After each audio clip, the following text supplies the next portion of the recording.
Hey, this is Buck Dharma of Blue Oyster Cult, and you're listening to the Sports Circus.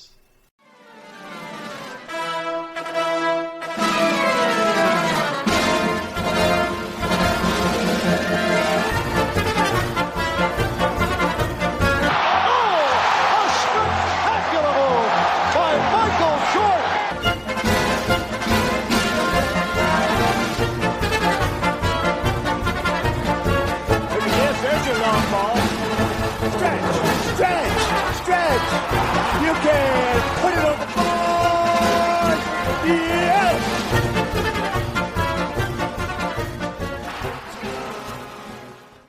Welcome to the Sports Circus. I'm your Ringmaster Sal, live from Las Vegas in the MTV studio, AAMP Television. Today's show is brought to you by UppercutChops.com. Check out their tasty selection of all-natural, dry-aged USDA prime Wagyu steaks and chops. Wait till you taste their best-in-class New York steaks, the filet mignon, and of course the king of all, those gigantic and massive cowboy cut and tomahawk cut ribeyes. Best I've ever had, probably be the best you ever have as well. Hell, check out those massive half-pound USDA prime Wagyu burgers as well. Mercy, are they good. Check them out at UppercutChops.com. That's UppercutChops.com. Or give them a call, find out what's for dinner at 714-948-0100. 714-948-0100. Again, 714-948-0100 for UppercutChops.com. Yes! Boy, that's good stuff. All right, a big welcome to everybody listening in on all of our network affiliates from coast to coast, whether it's CBS, NBC, Fox, ABC, you name it. Chances are we're over there as well. A big hello to our independents from coast to coast as well. Everybody watching on television, whether it's Cox, Comcast, Spectrum, Frontier, Oceanic, Time Warner, Spectrum, or WOW Cable Television affiliates in select markets, we appreciate your tuning in, as well as on Hotel TV and Chicago Food Favorites on Facebook, folks. Make sure you check out Chicago Food Favorites, a fun group on Facebook, and of course, a shameless plug from the administrator. All right. A lot of people talk about, well, we can learn this and that real easy and blah, blah, blah. Listen, folks, if you think you can learn things super easy, whatever you're doing, you're in the wrong business. Because, look, if it was so easy to learn something, don't you think everybody would be doing it? Just being real, right? Everybody would be doing it. That's how I see it. And people say, well, let's go into the National Football League, for example. Well, it's rather easy for Joe to go take more money over from Team X to Team Y or some crap like that. Well, Joe just has to learn a couple of plays or whatever, and everything else kind of surrounds it and so forth. Well, let me tell you something, folks. It is not as easy as you think. Yes, these guys get paid truckloads of money, but they have a ton of responsibility too. Think about this. Learning a playbook, for example. How do you memorize all those plays? Do you think it's, just a couple of pages, maybe something like that? No, it's not. Think about this. The 2000 Cleveland Browns, just randomly taking the 2000 Cleveland Browns. And mind you, this is not one of the better teams, and of course, in years. But their playbook has 554 pages. That's right, 554 pages, in case you're keeping score. Look, football players have to be not only athletic, but they also have to be smart. And this is one of the reasons these kids really need to pay attention in school. And when you go to a school that doesn't really push the academic side or, anything related to it, you ask yourself, well, wait a minute. Why are they taking basket weaving 101 at University X? Now, I'm not going to pick on any schools here because I normally do. And I normally pick on Ohio State just because I can. But look, not to take anything away from the players over there and the coaches. Look, the players have to know. They really do. I normally pick on them at Notre Dame. Just because I can, again. But I guess ultimately, look, if you think the players are dumb, you better think again. I would say that some may have a higher IQ than others, and I think that's a very fair statement. But look, they all have to go through rigorous training, athletic training, especially if you're playing in Division I football, never mind the National Football League. But remember, those universities are doing what? They're preparing those young minnows for manhood. And that was a great line from the movie Ascent of a Woman with Al Pacino. Oh, what a great line that is. And it's very true, because as you look at the players and when they're developing in high school, you say, all right, well, they've gotten accustomed to learning maybe 20, 30, 50, or maybe even 100 pages. I guess it just depends on if you're down in Texas, which is the high school football capital of America. Hell, maybe it's even 300 or 400 pages. I don't know. But those high school games are like college games. I mean, they're a big deal, drawing 30, 40, 50,000 people at these games for Friday Night Lights. But my point is, if you think it's easy, you better guess again. I mean, look, just having a decent memory. Look, I have a pretty good memory. I don't think I can remember 554 pages worth of this. And I mean, look, think about it. It's 27 megs or so of content. I mean, that is a lot. Look, whether it's one great team like the 91 Buffalo Bills K-Gun offense, the 88 or 1990 Cincinnati Bengals, for all you Bengals fans out there. How about the 94 Cowboys and all the other playbooks? Listen, folks, it is one gigantic, ginormous mess. And so in case you think that I'm BSing you here, I can't say the real words, I pulled up for all you Bengals fans out there. Of course, I know you're going to boo at this one, so I'll do it for you. This is, I'm looking at the playbook for the for the Cincinnati Bengals. No, for the San Francisco 49ers when they won the Super Bowl that year against the Cincinnati Bengals. I believe that was the 1982 world champion San Francisco 49ers. Mind you, 336 pages. And what's interesting is it even talks about the huddle procedure. I'm looking at a diagram right now where it shows the center at the top and the quarterback. In other words, if you're looking at a clock, the center would be at 12 o'clock. The quarterback would be at 9 o'clock. The running back would be over at 6 o'clock, for example. The halfback actually would be adjacent to the quarterback at about, since quarterback's at 9, we'll say the halfback is at 8 in this case. The tight end would be over at 6 o'clock. The fullback would be directly across from the quarterback, so the quarterback can hear exactly what they're saying while he's looking at the quarterback as maybe a diagram is coming out. So there's actually a method to the madness of the huddle procedure.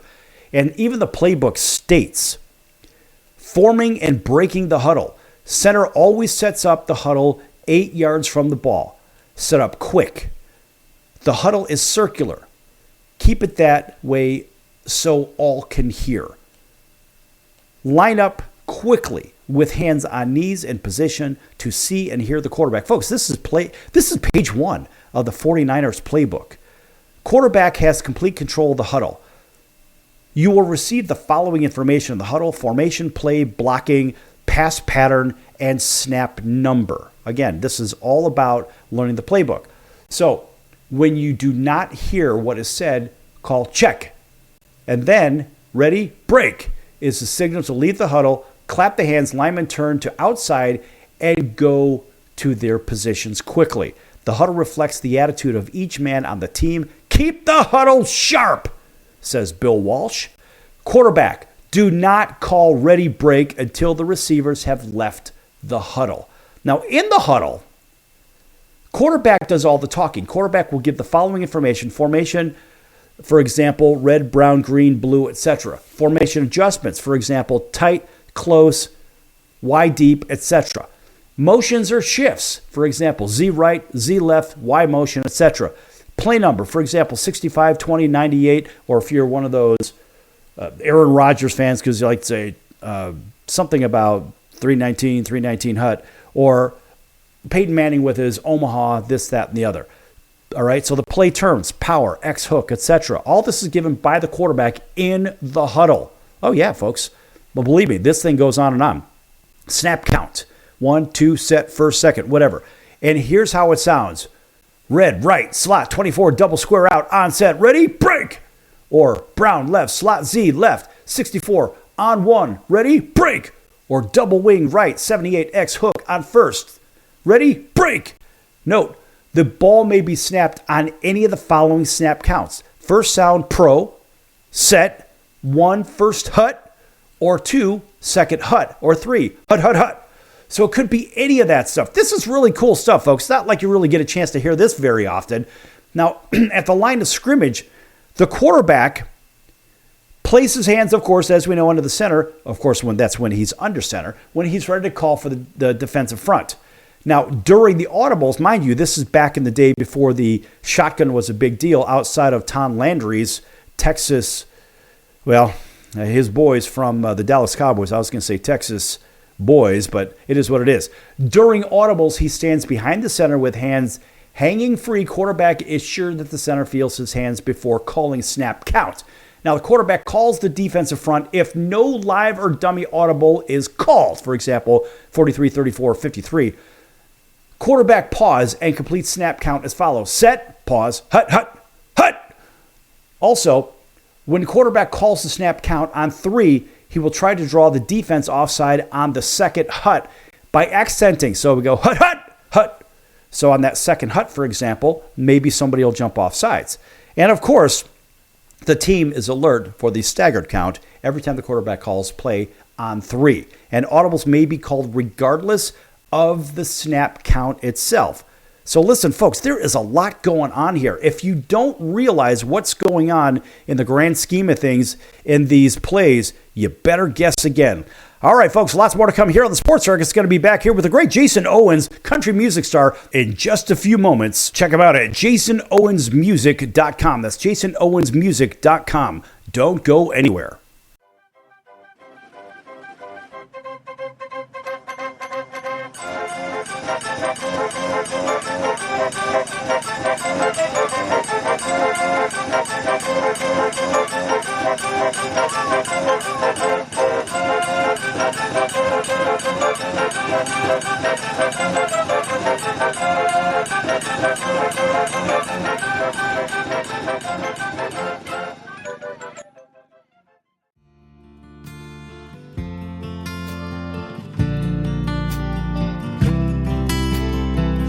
Can you feel the slow burn as you press against my lips? Your sweetness overtakes me, I'm okay with giving in. We're a lot different, I ain't looking for the same. Come a little closer, babe, I wanna play this game. You're my whiskey, You're my wine, I wanna feel your body next to mine, tangled up in the bedsheets, mixing Chardonnay and country. Get me tipsy tonight, I'll drink you up until the sunrise. Wanna wake up with you by my side, mixing whiskey and wine.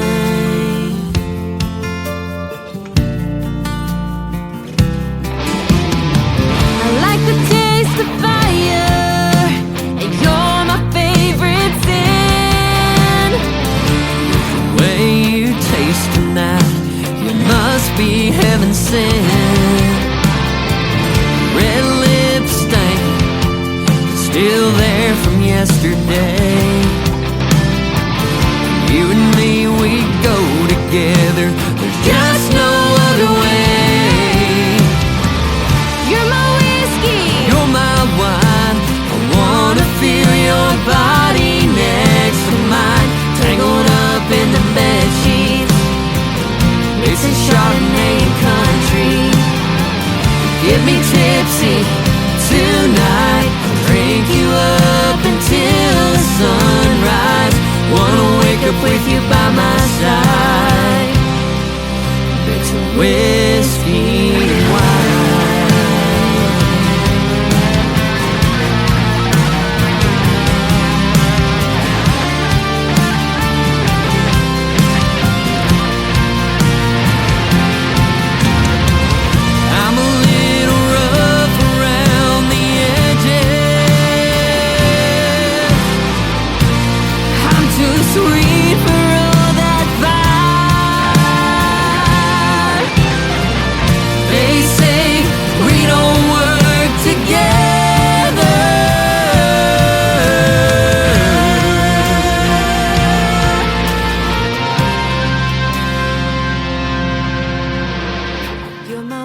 Welcome back to the Sports Circus. I'm Roy Firestone. Now it's time to throw it back to Sal.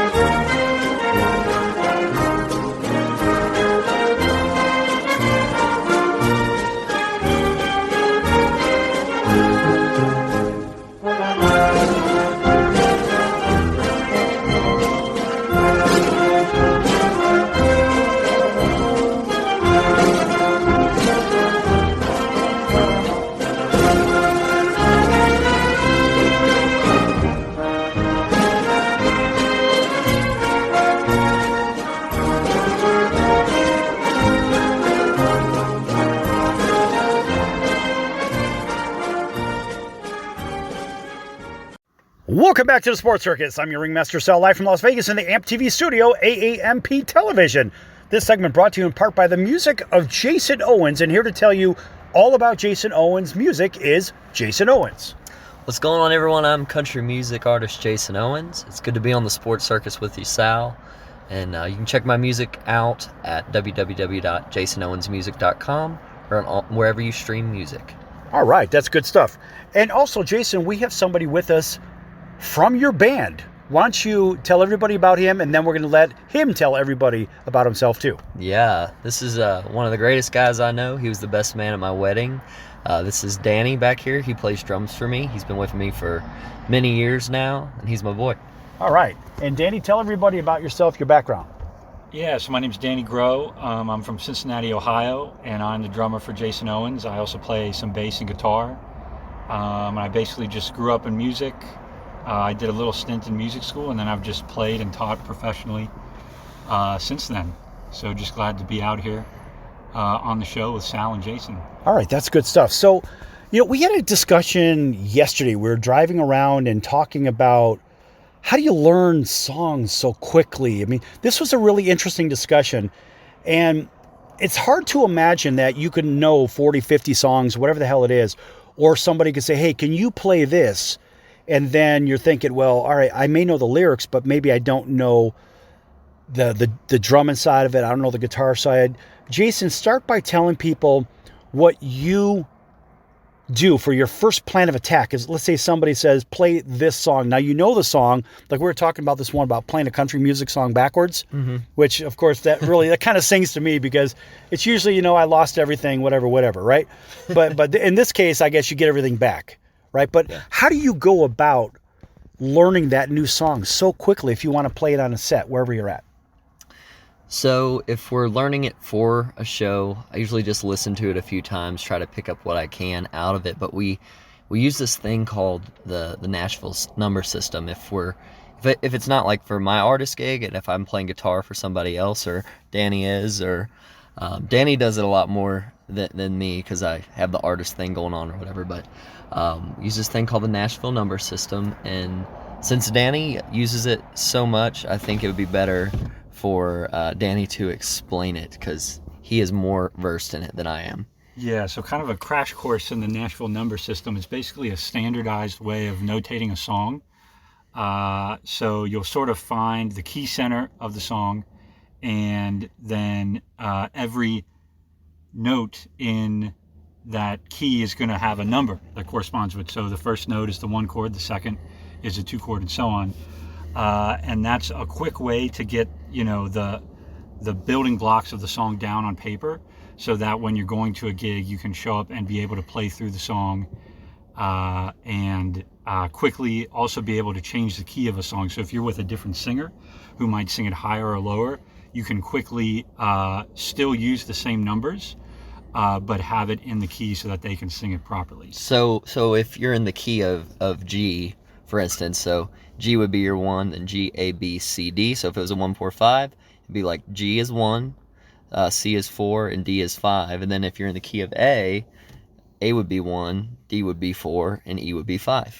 Okay, so for those people that don't know music like you do, they don't know how to read music, how could you explain it in the most simple terms? Maybe somebody has a guitar at home And like me, I have guitars. I'm a terrible player, but I know how to read music. What about for those people that are listening? Maybe they're an athlete saying, you know what? I can't play anymore, so I want to go play an instrument or something. What does it mean to be, first of all, in the key of whatever? And what do you mean by this 1-4-5 thing? What does all that mean? So the key is the tonal center of the song. It's like the home base. So, for example, like if my first chord, maybe it's a G or something, Yeah, right? so if you're in the key of G, your first Right, chord your would be first G. chord would be G, and your last chord technically would be Yes, G, right? yes. Yes. All right, for everybody that doesn't know. Okay, please proceed. Yeah, so you would start there, and all you really need to know is if it's major, happy sounding, or if it's minor, sad sounding. So you would start on G, and then going through the G major scale, just up the scale. As long as you know that, then you'll be able to match those notes with the number. Yeah, that's pretty much it. Danny just hit it right on the head. Okay. Hit the nail right on the head. Hit the nail on so- the head. Attaboy. Hell yeah. All right. So the good news is that now we have a basic explanation of what this is. So when you're learning these new songs so quickly, go back to that Nashville number system thing that you mentioned. When is there a library of songs that will say maybe these are in this particular pattern or this pattern or this pattern? How does that work for the average person? How can you explain that so they can get a better idea of what you're really talking about on how quickly you can learn something, because there's basically a roadmap on how to do it? Yeah, so a lot of songs, even not just in country, but in different genres, will have the same chord progressions because you can't copyright chords. So, for example, if you've got a blues song like Johnny Be Good, that's like a 1-4-5.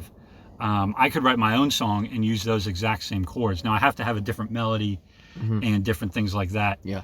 But once you learn, the standard progressions, you'll start realizing how many songs those are in.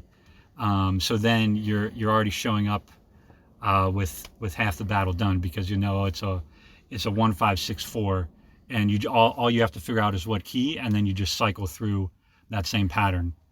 Yeah, see, a lot of people don't talk about this stuff, and what I find interesting is maybe you'll have somebody that does vocals for, maybe they wrote their own real popular song, but then you ask them, hey, can you do this particular song? It's in the key of C or something like that, and they can't get there. As a vocalist, why can't they get there, in your opinion?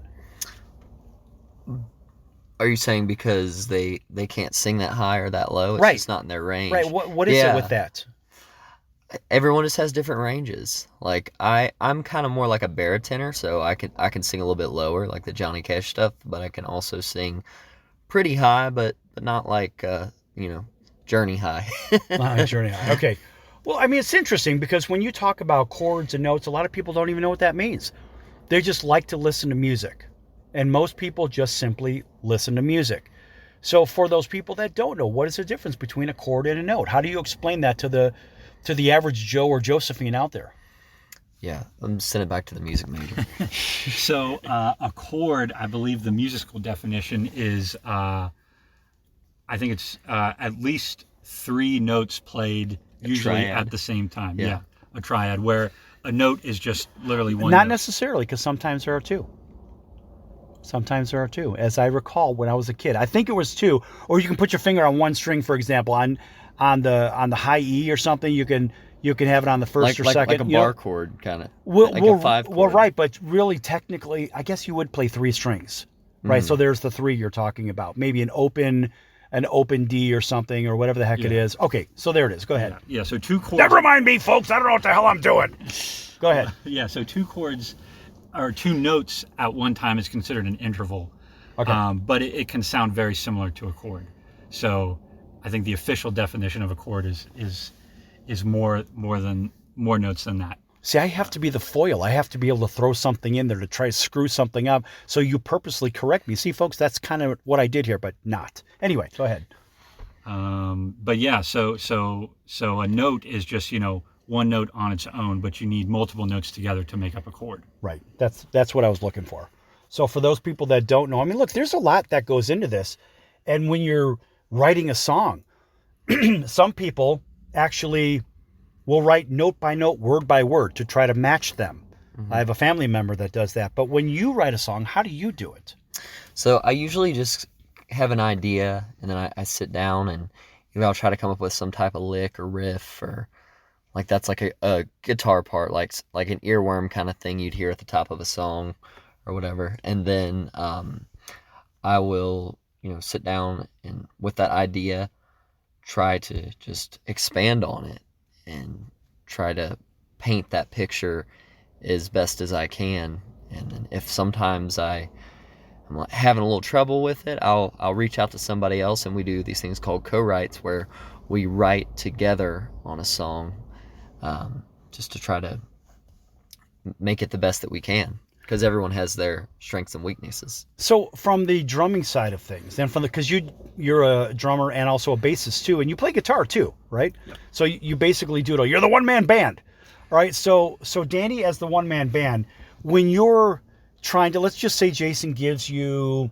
this set of lyric, and you say, well, maybe I wanted to make it I don't want a ballad, I want something a little bit more upbeat. How do you determine on a metronome, for example, where do you set it at? How do you determine what rate that you want that metronome to go on? And that's the timer thing, folks. That's that click, click, click thing, right? So it keeps time. How do you determine the tempo of this song? Both of you. In our last 30 seconds, I'm gonna ask Danny first, and then when we come back from break, Jason, I want you to expand on it. Well, I would, whatever Jason sends me, I would try to figure out as close as I can to what the tempo is that he already sent me, and just try the nearest number that'll match that, like 100 beats per minute or something. And then if we play that together, and we'll see how that feels. Sometimes it might feel, well, these lyrics are going to sound better if they're sung faster, or maybe we want a love song ballad, so we're going to slow it down and kind of have a different feel. It just depends on how it feels playing it together. Yes, that's the part that I find interesting here in the last 20 seconds of the segment. What I find interesting is that when you're writing, what you may think would be something a little bit more upbeat could turn into a ballad, because it just flows better that way. Would you agree or disagree? Yeah, absolutely agree. Yeah, that's the part. That's the part that I find interesting. Listen, folks, we're going to be back here in just a few minutes with the boys from Jason Owens Band, and that's actually Jason Owens, and we have Danny over here as well. Danny's his drummer, Danny Groh, right? Yes. All right, folks, we're going to be back in just a few. Don't go anywhere. Lots more to come here at the Sports Circus. Back in a few again.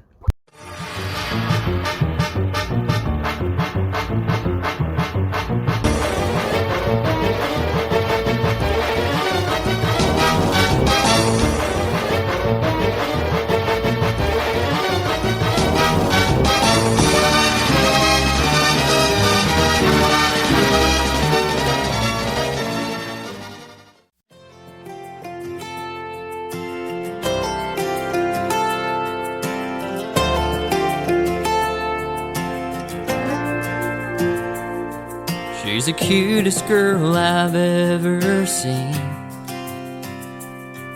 When she's fighting mad, it's the funniest thing. Long hair, blue eyes, and a heart of gold. This is the one thing I want you to know. If you want a man that'll love you to the moon and back, never cheat, never lie, yeah, baby, none of that. But slow and steady wins the race. It's the thrill of the chase. Falling in love just ain't the same these days. We might start with a bottle of Jack. Maybe we won't need that. I gotta find a way to call her mine. I know sometimes you gotta take it slow and steady. She's like a locked up bank vault, and I'm trying to crack the code. She's a perfect 10. She's got nowhere else to go. Yeah, I'm trying to show her I'm the kind of man she wants. She's had some real losers and it's, but her defense is up. And I just wanna love to the moon and back. I'll never cheat, never lie, yeah, baby, none of that. But slow and steady wins a race. It's the thrill of the chase. Gotta build the trust up these days. Might start with a bottle of Jack. Maybe we won't need that. I gotta find a way to call her mine. I know sometimes you gotta take it slow and steady. Yeah, she's coming around, I can see it in her eyes. Let me tell you, when the sun comes up, I ain't wasting no more time. I'm gonna pull right up in my truck. Maybe I'll be surprised.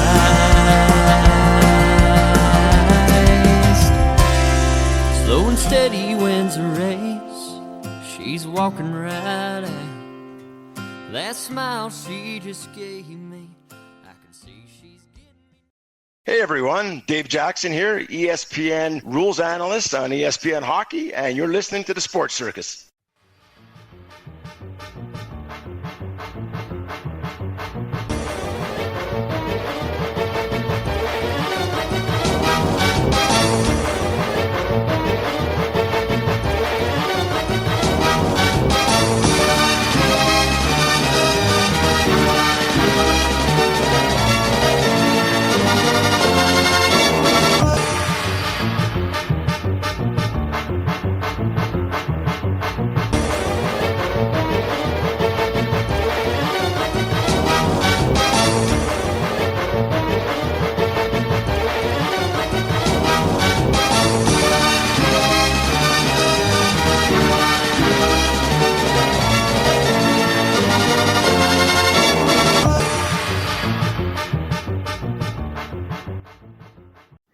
Welcome back to the Sports Circus. This is country music artist Jason Owens, and this segment is brought to you by me, actually. You can find us online at Jason Owens Music or at our website, www.jasonowensmusic.com. I'm going to hand it back to Ringmaster Sal right now.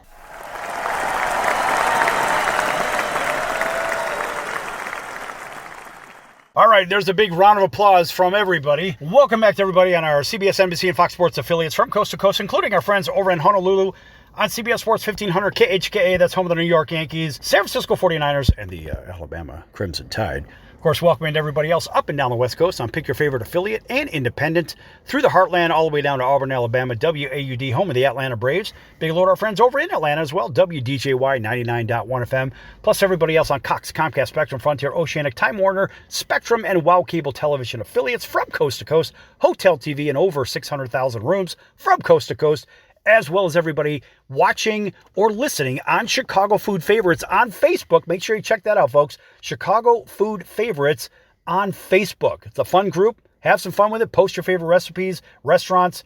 I don't give a damn. It covers all corners of the earth for all you flat earthers out there.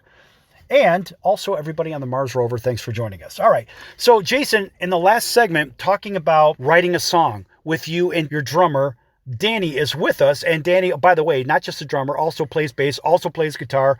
I don't know if he cooks. Do you cook well, too? I don't cook. Oh, no.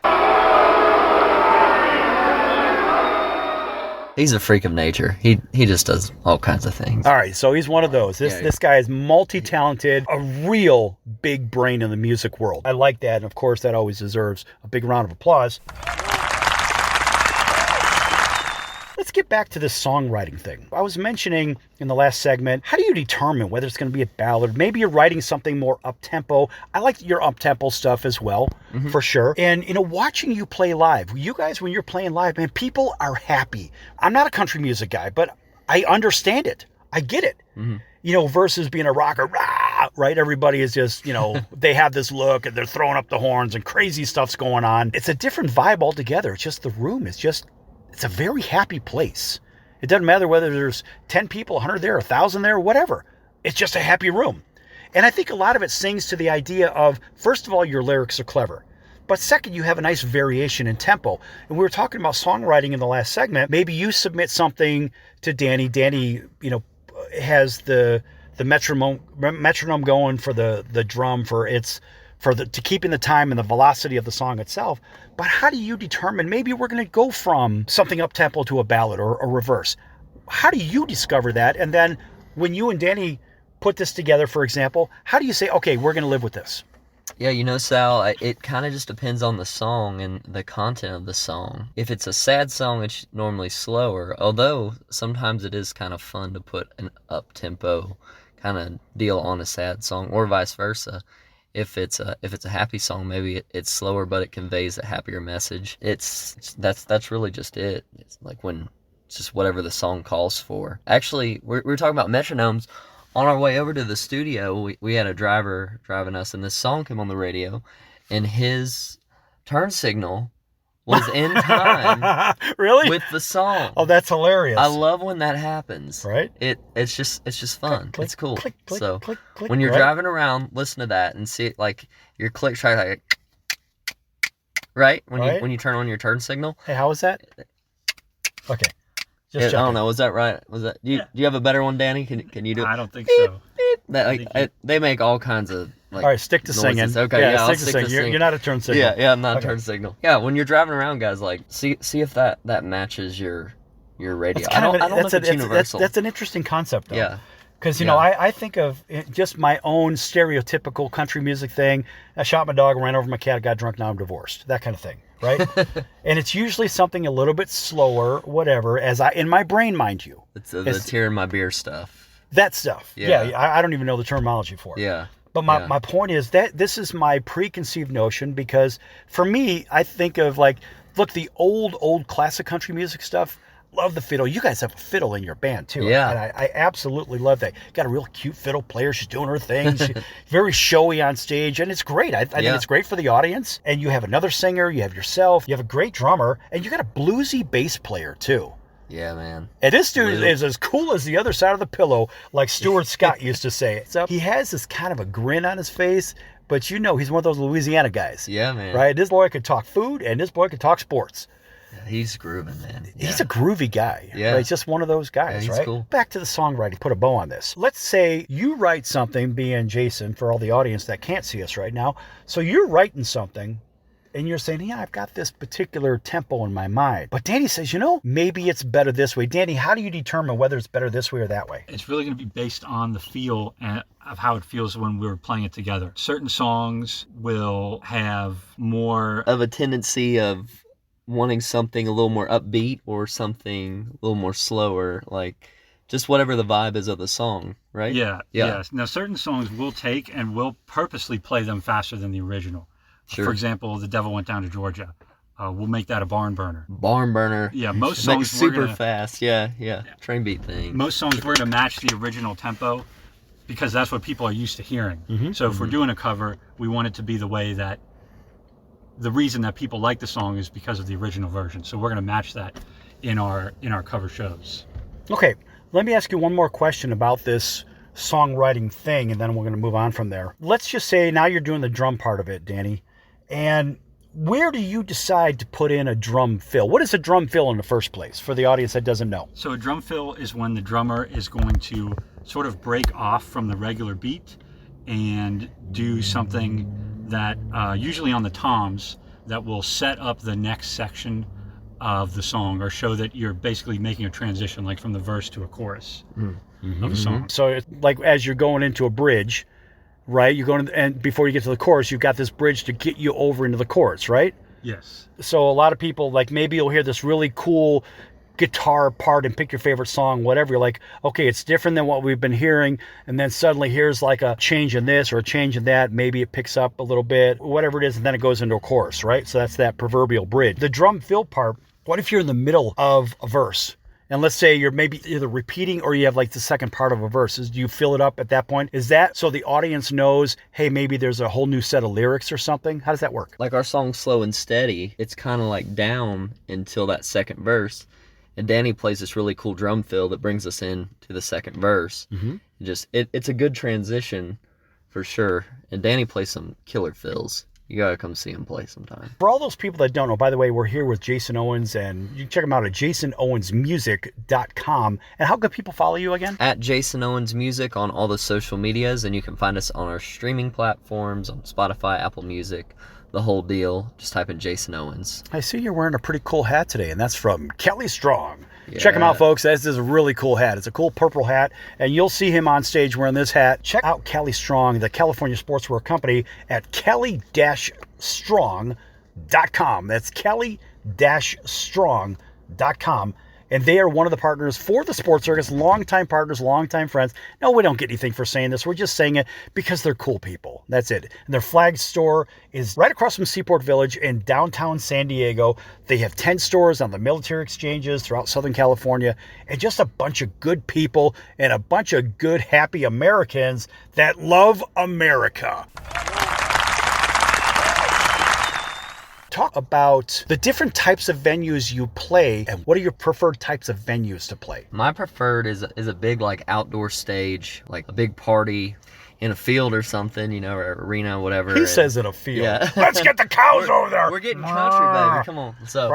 So yeah, just the more the merrier. You know, it makes it more fun for us, and it's more smiles. Outdoor venues are great, like big barbecue kind of contest thing. Yeah. You know, in Chicagoland, in our last minute of the segment here, they have this thing called the Rib Fest. Mm-hmm. And the Rib Fest is the second biggest barbecue in the world.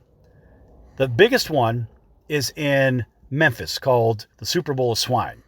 It's the first week of May. It's Memphis in May. Check them out at memphisinmay.org or com or whatever the hell it is. Anyway, like the biggest concert in the world is Summerfest in Milwaukee. There's 700 plus bands there, right? This Naperville Rib Fest is somewhere I'd like to see you play, and I've got a funny story I'll tell you offline about Sammy Hagar. It'll blow you away. Really funny. But my point is those big outdoor festivals where there are enormous amounts of people, and you don't realize how many people are there until you get there. Like, oh my God, right? Before you know it, there's 10, 20,000 people in front of you, and you didn't realize that, right?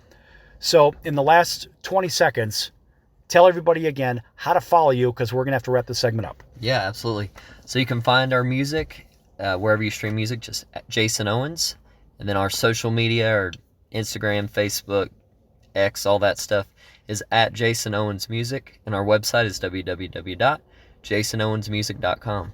All right. Sal. And that is Jason Owens and Danny Groh, who plays a lot of instruments for these guys. Listen, folks, if you don't know them, you better ask somebody. You better go check them out, because these guys are legit. They're growing. They're getting bigger. They're getting bigger by the minute. All right, that's going to be it for this segment. We're going to be back here in just a few minutes on the circus. Lots more to come. Don't go anywhere.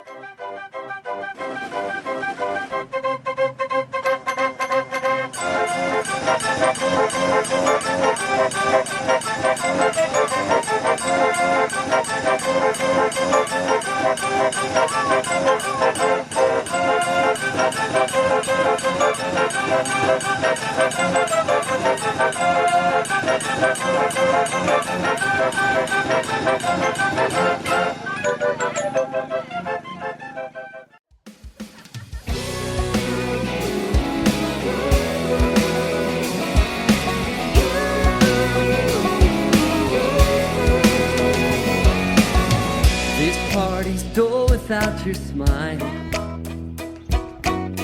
why'd I let the guys drag me out for this? You're probably at home just watching TV, and I can't stop thinking about your lips, 'cause your kisses are sweeter than this champagne. Your voice is better than the song that the DJ's playing. There's no party like you, and there's nobody that can light up this whole room. No Mardi Gras or Fiesta to compare it to. There's no party, girl. There's no party like you.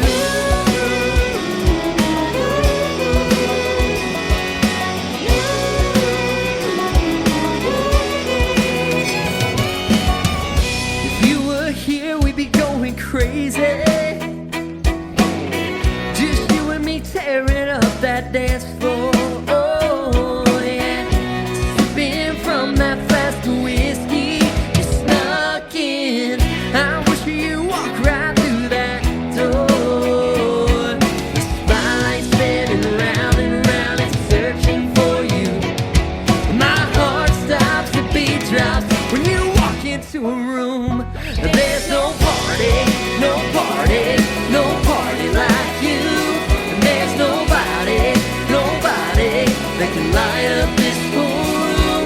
No Mardi Gras or Fiesta to compare it to. There's no party, girl. There's no party like you.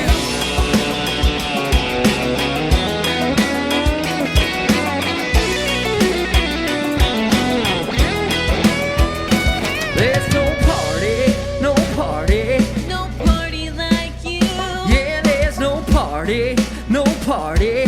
party like you. yeah, there's no party like you. Yeah, there's no party like you. There's nobody that can light up this whole room. No Mardi Gras or Fiesta to compare it to.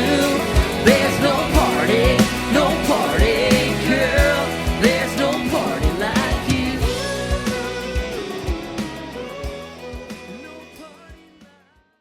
Hey everybody, this is Brian Urlacher. Welcome back to the Sports Circus.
All right, folks, welcome back to the Sports Circus. I'm your Ringmaster Sal, live from Las Vegas in the AMP TV studio, AAMP Television. Folks, a big welcome back to everybody tuning in on our CBS, NBC, and Fox Sports affiliates from coast to coast. And, of course, that includes our friends over in Honolulu on CBS Sports 1500 KHKA. That's home of the 49ers, Yankees, and Alabama Crimson Tide, as we mentioned previously, as well as a big hello to our friends in Chicagoland, down on Taylor Street. And listen, folks, if you've been over there, if you know anything about Taylor Street, that is Chicago's Little Italy. Lots of great food over there. And on the SportsCircus.com, one of our favorites and one of our partners, longtime partners, is Al's Number One Italian Beef. Check them out at 1079 West Taylor Street, again, in Chicago's Little Italy. And if you can't get over there, just go over to alsbeef.com and you can read all about them. They've been in business since 1938, serving up some of the best food that I've ever had. And check out that Italian beef sandwich. If you don't know what that is, you better ask somebody. It is, in my opinion, leaps and bounds, and I mean not even close, leaps and bounds better than the Philly cheesesteak sandwich. Of course, that always gets a laugh over here on the circus. But the Italian beef sandwich is damn near as good as it gets. It's something you can get quickly. It's not fast food, but it can be served to you relatively quickly. And I have to tell you, it is spectacular. So if you think you know a good sandwich, you think that Philly cheesesteak sandwich is good, check out the Italian beef at alsnumber1italianbeef.com. And listen, it is really, really good stuff. And I could only put 800 exclamation points on it because I really dig it. One of our long partners here at the Sports Circus. And of course, make sure you check out the SportsCircus.com for our upcoming guests, our prior guests, recorded shows just like this one. In case you missed any part of it, you can go back to this date and you can listen to this show on Apple, Amazon, Audible, Pandora, Spotify, iHeartRadio, Stitcher, Deezer, YouTube even. I don't know. It's really there for everybody. In case you missed a part of it, this is a fun show with Jason Owens and Danny Groh. Some really good guys with some really good, wholesome music that's not about stuff that is bad for people, bad for their morale. It's good stuff. It's happy stuff. Good music. Folks, check them out again at jasonowensmusic.com. That's jasonowensmusic.com. sportscircus.com. Jason is one hell of a guy. Of course, Jason always gets the super applause here on the Sports Circus. Yes! You know, the funny thing that I enjoyed about the last segment, well, one of the funny things anyway, was they like to play, Jason said he likes to play in fields. Big open fields. Of course, the cows came into play, which they really don't. But you never know. I guess if you're out there in the sticks, hey, you could be playing next to a big ranch or whatnot, right? Maybe where Uppercut Chops, a shameless plug for them, gets their their Wagyu beef. Boy, great stuff, I tell you, folks. Anyway, my point is, if you go and watch a show out in a rural location where maybe it could be a big open field, like Jason was saying. Look, the acoustics are never really an issue when you're playing under these little pavilions or these little gazebos in a pavilion or something. The acoustics can be a real problem. We've talked about that in a previous show. But what I will say is that as we move forward in the grand scheme of things of going to see good shows and good venues with good people and maybe some good barbecue or whatnot, I have to say that those shows, personally, those are my favorites as well. I've been at the big concert halls, been to the Rose Bowl, saw a concert with 110,000 people there. 110,000. Madness. And imagine this, an enormous food fight broke out at the Rose Bowl. It was during a particular song that mentioned food. I won't mention which one it was, so in case you ever go to a concert and you hear this song or something, maybe they're playing it over the loudspeaker, don't start throwing food all over the place. No! But I will say that those are the fun concerts, and you bring your family. You remember those kind of concerts. And a lot of times when we go to these sporting events, in between quarters in football games or in between innings at baseball games, you ever been to minor league baseball games? Minor league baseball games are a lot of fun. And they have some crazy things going out in between innings where you scratch your head like, well, wait a minute. You know, we've seen potato sack races and stuff like that. And people with their legs tied to one another, they have to win a race and this and that. The one thing that I haven't seen was a let me see if I can spit that one out again. A cow tipping contest. Now, we haven't seen one of those yet, but of course, we've got to be real quiet. Otherwise, the cows will wake up, right? So what I'm thinking here is we're not going to see one of those, but what we will see is a fun environment, maybe a carnival midway, which I absolutely love that stuff. So can you imagine the players on a baseball field? Maybe they're out in the bullpen and you're at a minor league game. Now, I've been to games, or better yet, I've played in games down in Mexico where the games have had this kind of environment in the background. No home run wall or anything like that. And as you look out way out of the distance, out in maybe right field, where there would be a wall, then you look maybe another couple of 100 feet past there or something or another. That's where there's maybe a carnival midway. Or the Zipper! I absolutely love the Zipper. One of the greatest rides ever known to man. And so you'd see this stuff going on out there, but you have barbecues and whatnot. And I remember going to a particular game or being a part of one way back in the day, in the Wayback Time Machine, when rabbit ears were on television, where you could actually go out, if you were out in the bullpen and you know you weren't really going to be pitching, you can go out and go grab some tacos or rotisserie chicken or some churros or something really good out there. And nobody's really going to miss you because no one's going to see you kind of mix and mingle with the crowd, if you know what I mean. Hey, those things do happen, folks. In case you're wondering, trust me, they do happen.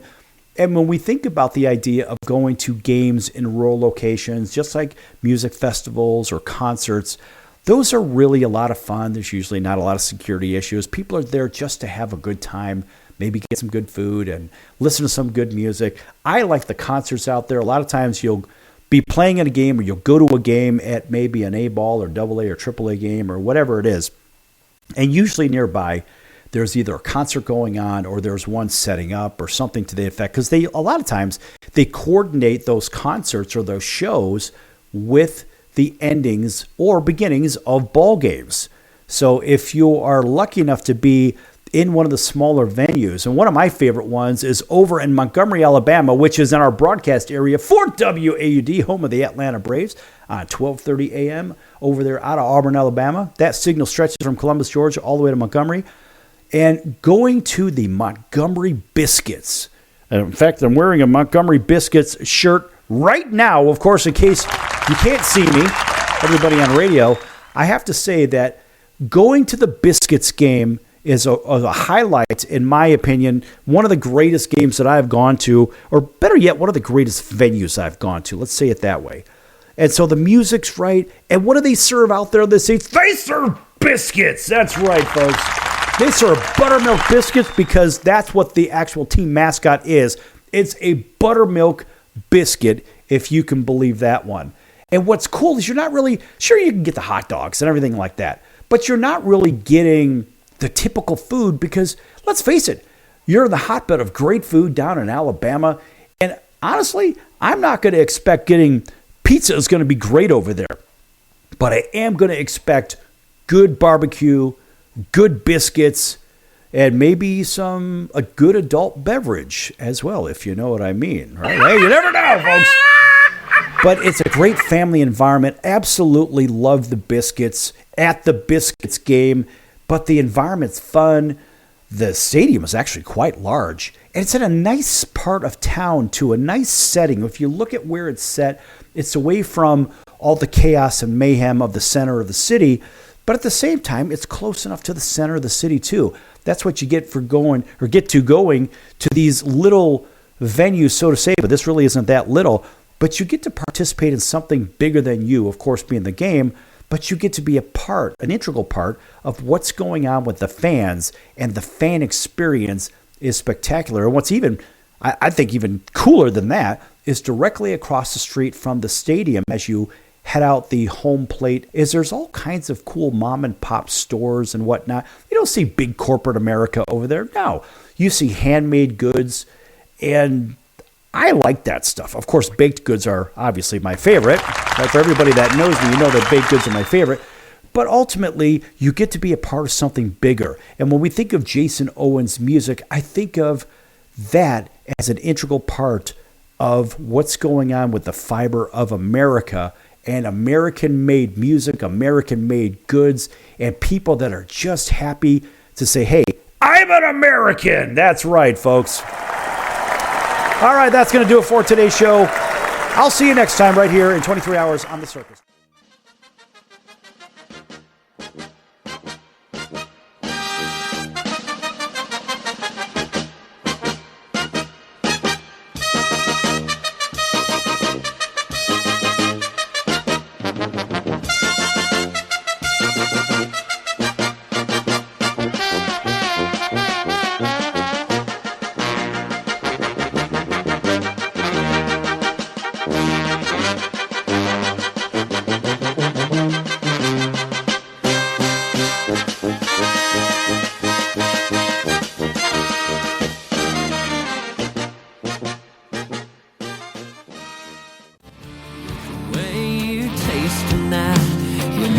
Be heaven sent.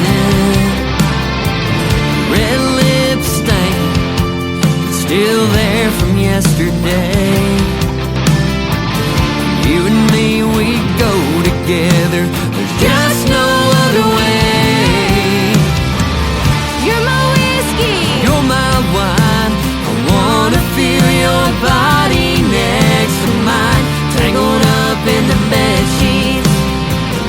Mixing Chardonnay and country. Get me tipsy tonight. Drink you up until the sunrise. Wanna wake up with you by my side. Mixing whiskey